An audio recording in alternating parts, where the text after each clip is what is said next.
Isso aí, galera, bora lá para mais um React. E aí, conta pra mim, como é que tá na sua cidade? Aqui onde eu moro, a gente tá respirando cadáveres, né, e plantas mortas já há algum tempo. Olha, tá horrível a situação. Eu me tô com falta de ar, dor no peito, nariz entupido, rouquidão, tosse, sabe? Eu só consigo respirar um pouco melhor quando eu tô tomando banho. Acho que aí a água do chuveiro melhora a umidade do ar, né? Porque ainda tem isso aqui, o ar normalmente é muito úmido e agora não tá úmido. Como é que tá aí na sua região? Coloca aqui nos comentários, porque é isso, né? Agora nós temos mais esse presentinho aí, né? Agora virou o novo normal, os caras atacando fogo no continente todo, né? Claro, a maior parte no Brasil. Mas o Brasil é grande parte da América do Sul. E agora a gente tá numa bola de fumaça. Então acho que é pertinente a gente falar sobre mudanças climáticas, tá? O título do vídeo que a gente vai reagir agora é: quem é o responsável pelas mudanças climáticas? Quem precisa resolver isso? Tá? Acho que a gente tem que falar sobre isso, então sem mais enrolação, bora pro vídeo. Desde a Revolução Industrial, a humanidade liberou mais de 1,5 trilhão de toneladas de dióxido de carbono, ou CO2, na atmosfera terrestre. Só em 2019, liberamos cerca de 37 bilhões... Só um rápido aqui, adendo. Desde a Revolução Industrial. Tá? Então vamos começar assim. A Revolução Industrial, ela é, gente, a consolidação do modo de produção capitalista a nível global. Tá? Ela é o produto do estabelecimento do capitalismo. É o capitalismo dizendo: cheguei, olha só o que eu sou capaz. E aí nós vamos ter esse salto aí. Isso já dá uma pista pra gente do culpado, tá? Já dá uma pista pra gente do culpado, tá bom? Então, a explosão das emissões acontece com o estabelecimento, né, fatal da lógica capitalista com a Revolução Industrial. de toneladas de CO2, 50% mais do que no ano de 2000 e quase 3 vezes mais do que 50 anos atrás. E não é apenas CO2. Também estamos liberando volumes crescentes de outros gases de efeito estufa, como o gás metano e o óxido nitroso. Somando todos os gases de efeito estufa, estamos emitindo 51 bilhões de toneladas de equivalentes de dióxido de carbono a cada ano. E as emissões continuam aumentando. E sabe assim, só um outro adendo. Não existe jogar fora, tá? Não existe isso. Isso aí vai, né? Hoje a minha filha mais nova perguntou: o que acontece com essa fumaça, né? Como que ela vai embora? Então, eu respondi pra ela: não vai. É aí que tá, entendeu? Não existe jogar fora do planeta. Não vai. O que vai acontecer é que essa fumaça ela vai se espalhar na atmosfera. Então vai se diluir, né? Vai ficar menos densa. Mas é isso. Agora, cara, estou falando de bilhões de toneladas que são jogadas na atmosfera e fica lá, entendeu? É isso. Vai parar no nosso pulmão, vai parar no oceano, vai parar nas plantas. É isso. Não existe jogar fora, tá? Não existe jogar fora. Pra onde é que vai? Não vai. Pra onde é que vai? Não vai. Vai ficar tudo lá, tá? E tá ficando. E o vídeo tá dizendo aqui: cada vez a gente emite mais, tá? Por que será? Mas elas precisam chegar a zero. Nos últimos anos, as consequências disso têm se tornado mais graves e visíveis. E quase todo ano algum terrível recorde é quebrado. Mais ondas de calor, o maior derretimento das geleiras e a menor quantidade de gelo... Todo ano. Agora sim, a gente já sabe. Ah, o Humberto tá parando o vídeo. Tô, caralho. É assim que eu trabalho aqui, entendeu? É assim, tô parando, mas assim... Todo ano agora vai ser o ano mais quente da história. Todo ano. Então esse ano vai ser, o ano que vem vai ser, o outro ano vai ser. Acabou, tá, gente? Não é mais futuro, sabe? Eu sou mais velho aqui, eu escutava essa discussão do futuro. Ah, daqui a 50 anos. Não, daqui a 30 anos. Não, é agora, acabou, entendeu? Ó, se liga aí, ó. Você aí que tem 10, 12 anos de idade, né? Que não deve estar assistindo aqui, porque é meu público, vai terminar a vida 100% do tempo, full time, com um aparelho respirador na cara, se não morrer antes. Tá? Escreva o que eu tô dizendo. É isso aí. Esse é o nosso futuro. já registrada no Polo Norte. Destes últimos 22 anos, 20 deles foram os mais quentes já registrados. A única maneira de limitar essa rápida mudança climática é diminuir nossas emissões coletivas rapidamente. E embora todos os países concordem com esse objetivo, eles discordam sobre quem são os responsáveis ou quem deve carregar uma... É um grande teatro, tá, gente? É um grande teatro dos países sobre essa discussão. E se você chegar aqui dizendo, mas nada a ver, isso é uma bobagem, porque tem o ciclo, o planeta resfria, depois aquece. Né? O que a gente sabe disso? Não era para o planeta estar aquecendo no ritmo que está aquecendo agora. Isso é completamente fora desse ciclo que os negacionistas utilizam para justificar o aquecimento global. Não. O que está acontecendo no planeta não é produto desse ciclo, é produto da ação humana. E essas reuniões, essas discussões dos líderes políticos globais para fazer alguma coisa é um fodendo teatro. Eles sabem que não podem fazer nada. Eles sabem que o máximo que eles vão conseguir fazer é esse teatro. Porque tudo que está sendo feito pelos países desenvolvidos não é para atender uma lógica de redução de emissões. É para atender uma lógica de reprodução do capital. Por exemplo, a eletrificação, tá, dos carros, dos ônibus, enfim. Isso não é um projeto para reduzir as emissões. Isso é um projeto para salvar uma moribunda indústria velha que não consegue mais continuar reproduzindo capital na velocidade que precisa. Então o objetivo é fazer as pessoas trocarem seu carro a combustão por um carro elétrico.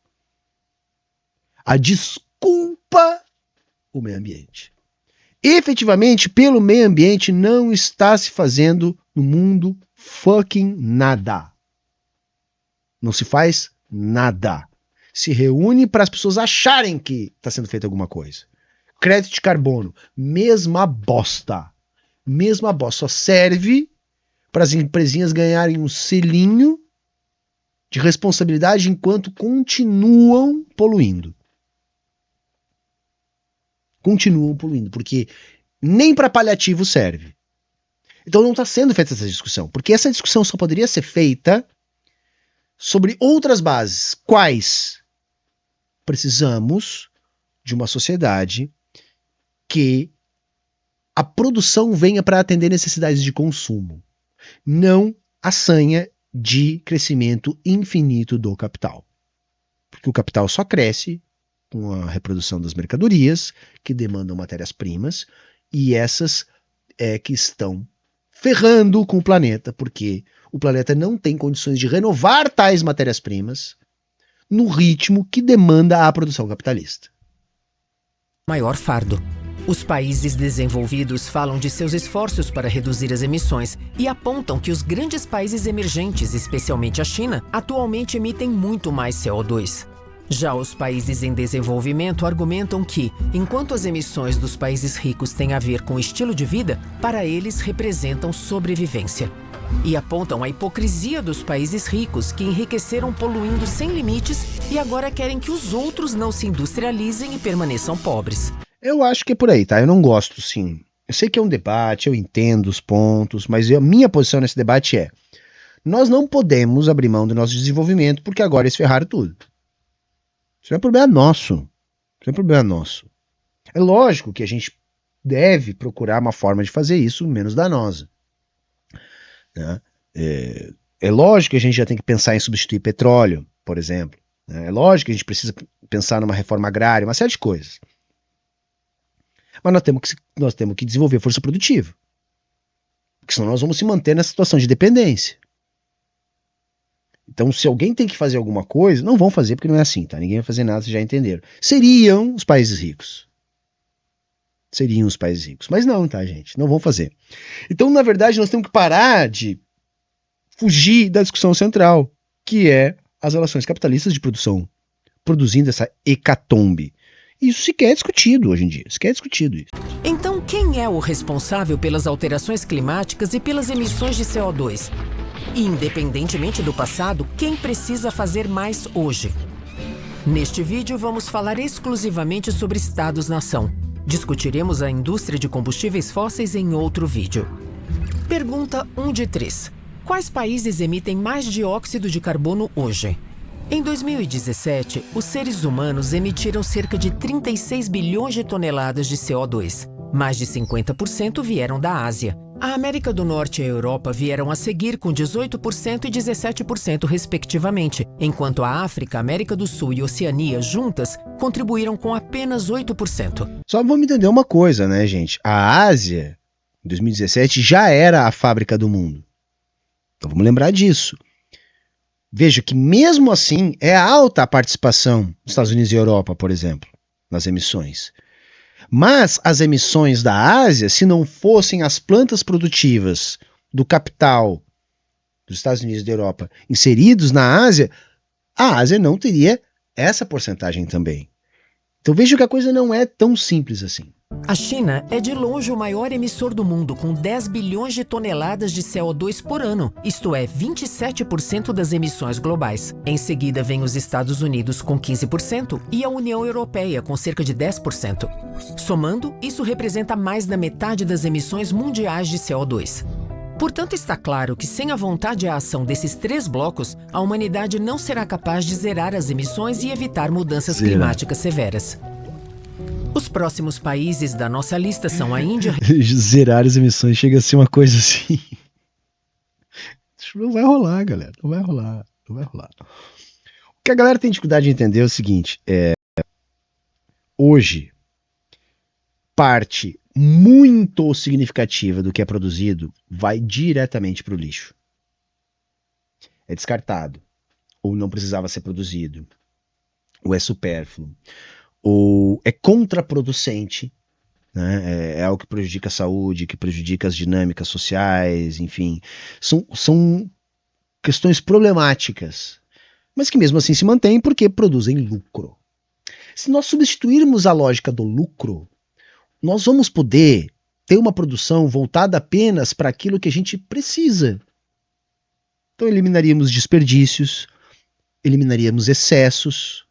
Outra coisa, a população do planeta poderia diminuir, que é a tendência. Hoje, né, a gente está vendo assim, uma curva demográfica que mostra que as populações, pelo menos no capitalismo, tendem a começar a mudar o seu perfil, né, alterando a composição da pirâmide etária.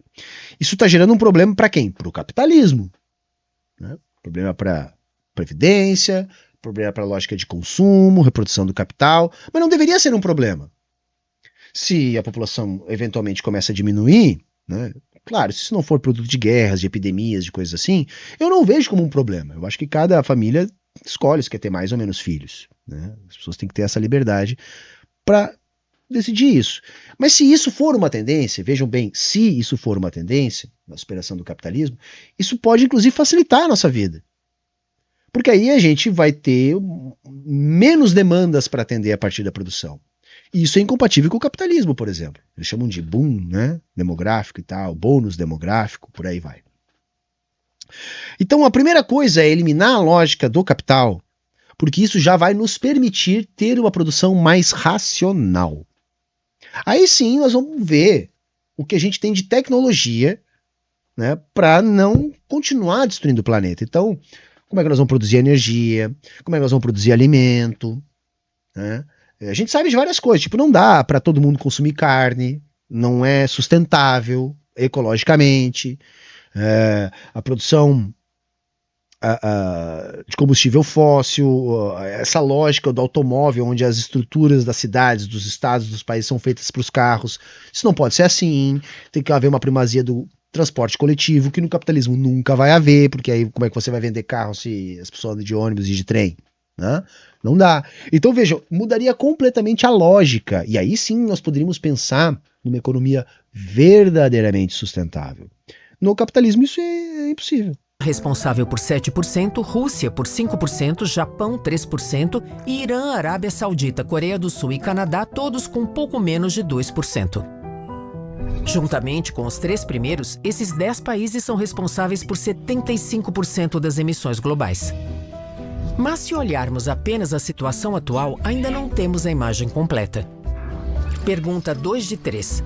Quais países emitiram mais gases de efeito estufa no total? Se olharmos para as emissões ao longo da história até hoje, as coisas mudam drasticamente. Os Estados Unidos e a União Europeia derrubam a China do primeiro lugar. Os Estados Unidos são responsáveis por 25% das emissões mundiais ao longo da história, emitindo 400 bilhões de toneladas, principalmente no século XX. Em segundo lugar está a União Europeia, com 22%.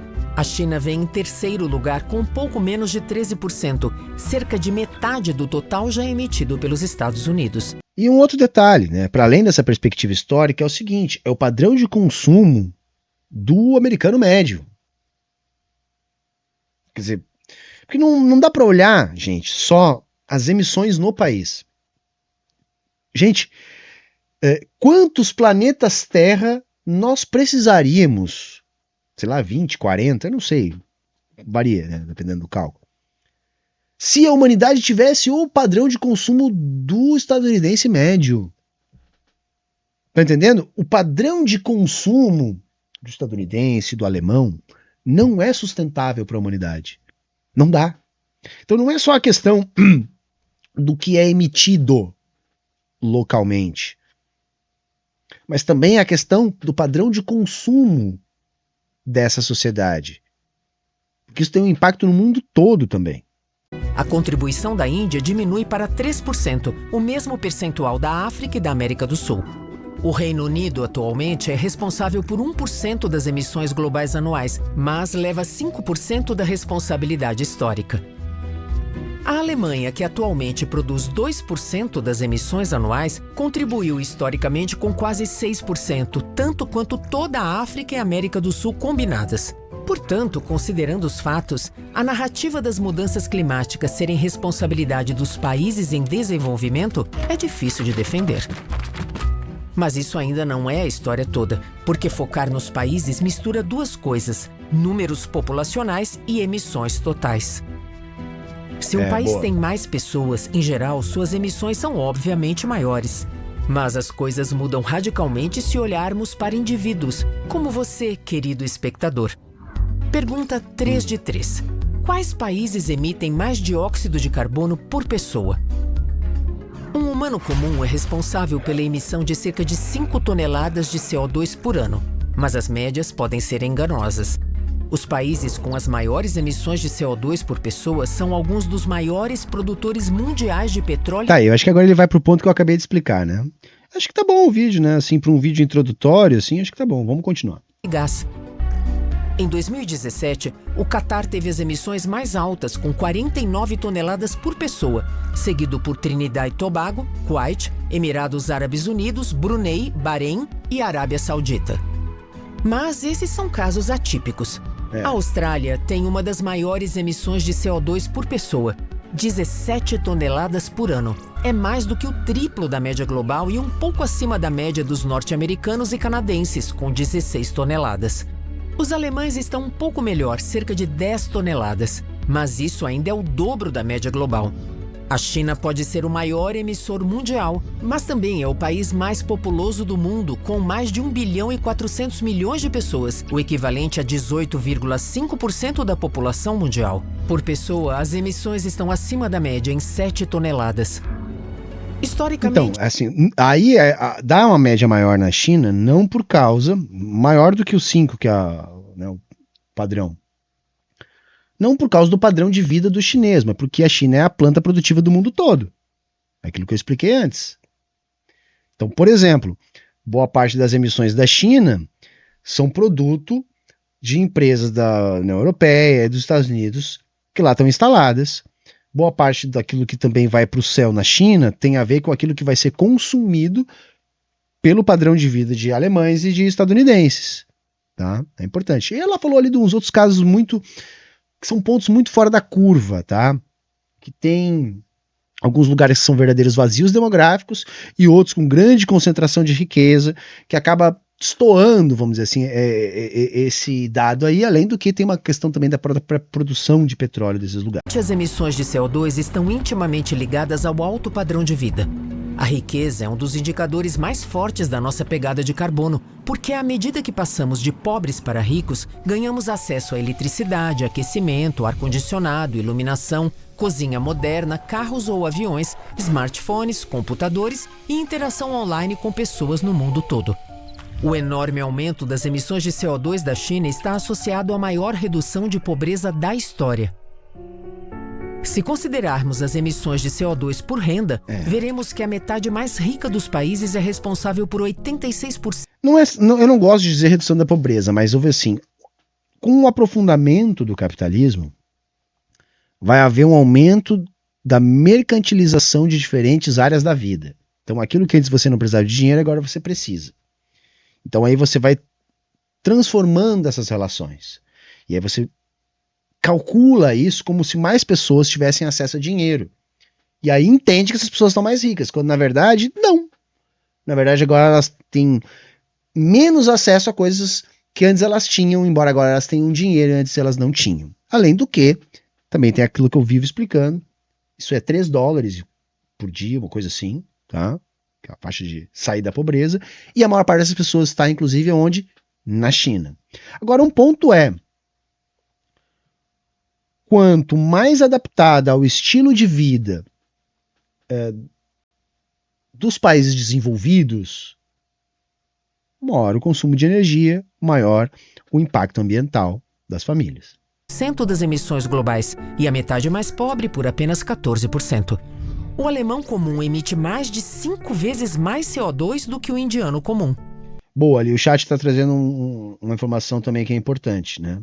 Que esse dado da Austrália superior dos Estados Unidos tem a ver com a produção de eletricidade na Austrália ser muito baseada no carvão, tá? Porque, embora o padrão de vida seja alto na Austrália, eu não acredito que o australiano médio consuma mais que o estadunidense médio, tá? Não sei, teria que ver esse dado aí, mas acho que não deve ser daí a diferença. Em apenas 2,3 dias, o norte-americano comum emite tanto carbono quanto o nigeriano comum emite em um ano. E não é só isso. A dura realidade é que os países que menos emitem gases de efeito estufa são os mais afetados pelas rápidas mudanças climáticas. O mundo em desenvolvimento será o mais atingido. Algumas das consequências podem ser insegurança alimentar, conflitos por recursos, desastres naturais maiores e mais frequentes e grandes movimentos de refugiados climáticos. Basicamente o que a gente está vivendo já. Basicamente isso já é o presente. Presente. O vídeo está usando dados de 2017, tá? Não sei se tem dados mais novos. O que a gente sabe da China é que aquele quadro que a gente viu, por exemplo, pouco antes das Olimpíadas, lá quando isso foi assunto, já não é mais esse. Eles já conseguiram impor regras mais restritivas e já conseguiram melhorar a qualidade do ar por lá. Tá? Então, também é uma tendência de reduzir o impacto que vem da China. Tá? Embora esteja longe de ficar bom, não é isso. Enfim, enquanto houverem relações capitalistas de produção, as emissões vão continuar aumentando. Pelo menos tendencialmente, no máximo que vai se conseguir fazer é alguma coisa paliativa. Climáticos. E agora, a pergunta 4 de 3. Então, quem deve assumir a responsabilidade? Muitos dos países mais ricos estão numa posição conveniente. Enriqueceram durante séculos de queima de combustíveis fósseis e produção industrial. Eles têm uma enorme pegada histórica e sua riqueza indica que eles ainda emitem muito CO2 por pessoa. Mas suas emissões anuais foram obliteradas por outros países, já que a China gigante finalmente os está alcançando. E outros gigantes, como a Índia, também estão a caminho. Muitos alemães, por exemplo, se perguntam: se a Alemanha representa apenas 2% das emissões anuais, como ela pode ter um impacto significativo na redução das emissões? A resposta é simples. Os países mais ricos têm recursos, mão de obra altamente qualificada e tecnologia para desenvolver soluções de baixo custo e baixa emissão de carbono e espalhá-las pelo mundo. Para que os países mais pobres não dependam de combustíveis fósseis, as tecnologias pouco poluentes devem ser baratas e acessíveis. E estamos chegando lá. O custo das energias renováveis está caindo e várias soluções estão surgindo para muitos setores diferentes. Mas isso precisa acontecer bem mais rápido. Se os países ricos... É verdade, a tecnologia vem avançando, isso é positivo, isso é o que permitirá que a gente supere essa lógica. Mas qual é o ponto central do meu argumento? Mesmo que isso aconteça, mesmo que a gente renove nossa matriz energética por uma matriz mais limpa, mesmo que a gente consiga se apropriar dessa tecnologia para avançar nesse sentido, o capitalismo vai continuar demandando que a produção de amanhã seja maior do que a de hoje. E que a de depois de amanhã seja maior do que a de amanhã. Assim, infinitamente, eternamente.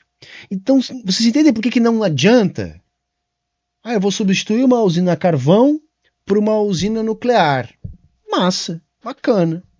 Mas a energia gerada por essa usina nuclear vai continuar sendo responsável por uma produção cada vez maior de mercadorias, porque se a produção não for maior, o capitalismo entra em colapso.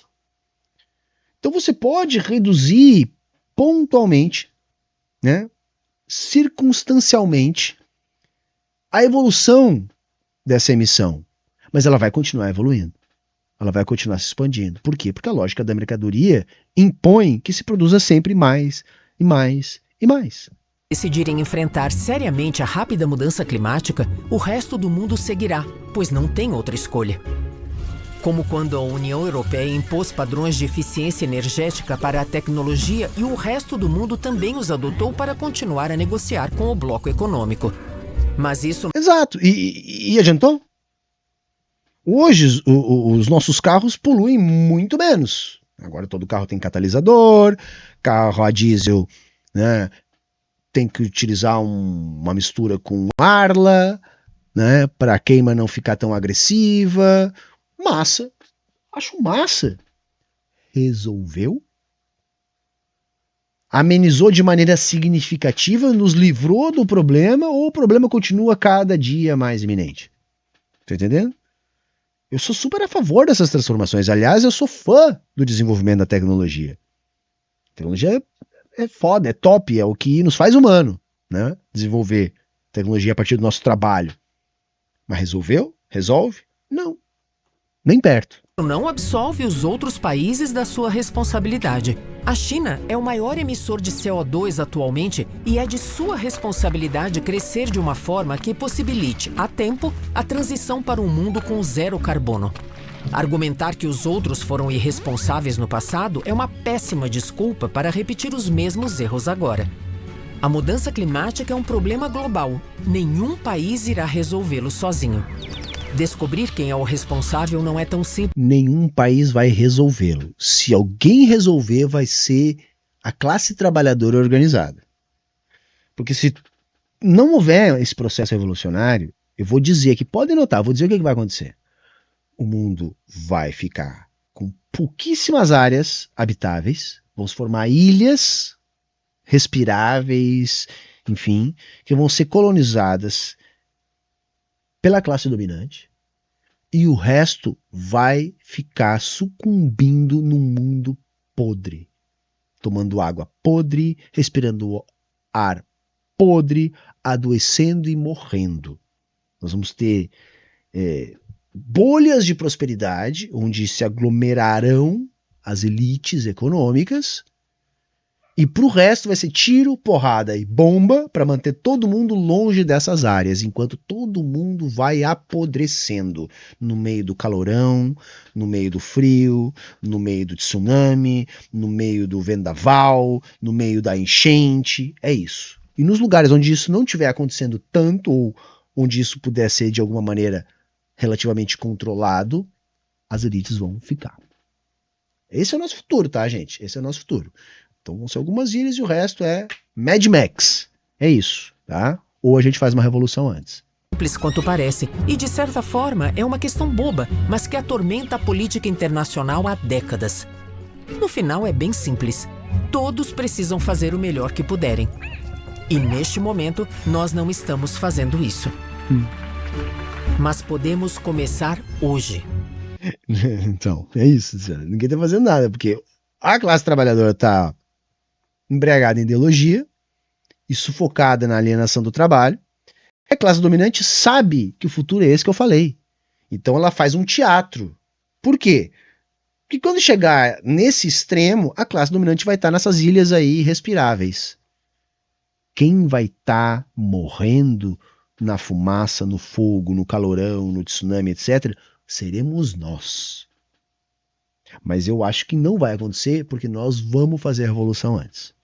Mas se nós não fizer, esse vai ser o futuro. Podem anotar. Mas beleza, eu gostei da discussão. Eu acho que é uma discussão sempre muito relevante, tá? E a gente tem que insistir nela. Então ajuda aí, se você também entende que a gente precisa fazer esse debate, ajuda no engajamento aí. Deixa teu like, comenta, indica o vídeo, compartilha, verifica se tá com as notificações ativadas. Enfim, nós precisamos muito desse tipo de tarefa, tá? Porque se deixar pela espontaneidade daquilo que o algoritmo entrega ou daquilo que as pessoas consomem, esse papo não vai longe. A gente tem que forçar a mão para esse papo ir mais longe. Então eu conto com vocês para fazer isso. Beleza? Era isso hoje. Falou, valeu, tchau, tchau e até a próxima.